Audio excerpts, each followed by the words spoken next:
Linda de Souza est morte mercredi 28 décembre à l'âge de 74 ans à l'hôpital de Gisors.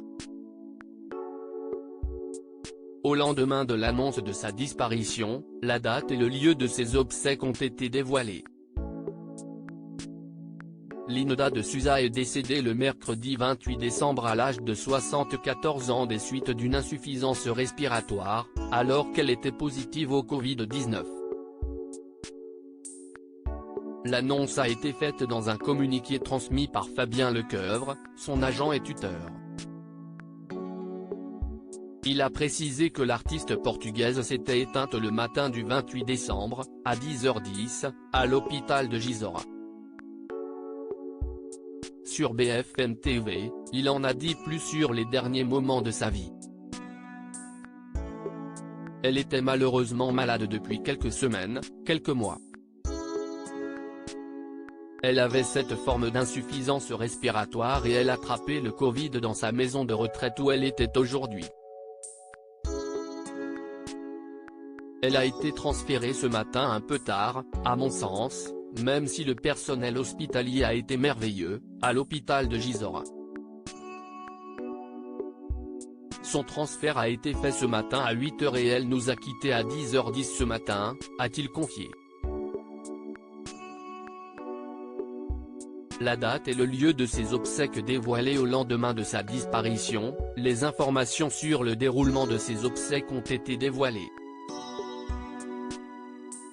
Dans un tweet posté par un journaliste de l'AFP via son agent, on apprend où et quand Linda de Souza sera inhumée.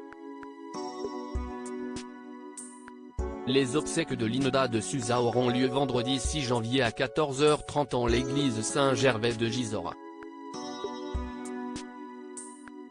Inhumation le jour même au grand cimetière de Gisors, à Jean, peut-on lire.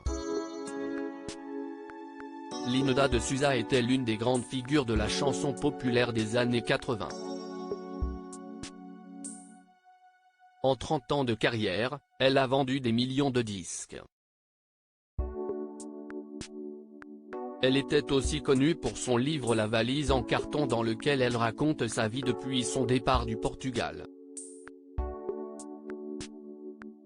C'était une vraie chanteuse populaire. Depuis l'annonce de sa disparition, de nombreux hommages lui ont été rendus. Des artistes ont salué sa mémoire, notamment Michel Drucker et Patrick Sébastien. Dave a lui aussi réagi dans le journal du 20h de TF1, mercredi 28 décembre. Elle chantait très bien et j'étais très sensible à sa voix. C'est une travailleuse qui avait certains talents et énormément de chance. C'était une vraie chanteuse populaire, a-t-il dit.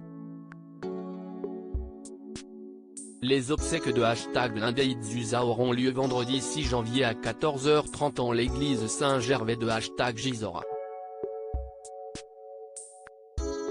Inhumation le jour même au grand cimetière de Gisors, à Jean, #AFPPIC. twitter.com/dwghwcr5t, Jean-François Guyot @JFGuyot, December 29, 2022. À lire aussi. Mort de Linda de Souza, relation compliquée avec son fils, problèmes financiers. Les dernières années difficiles de la chanteuse.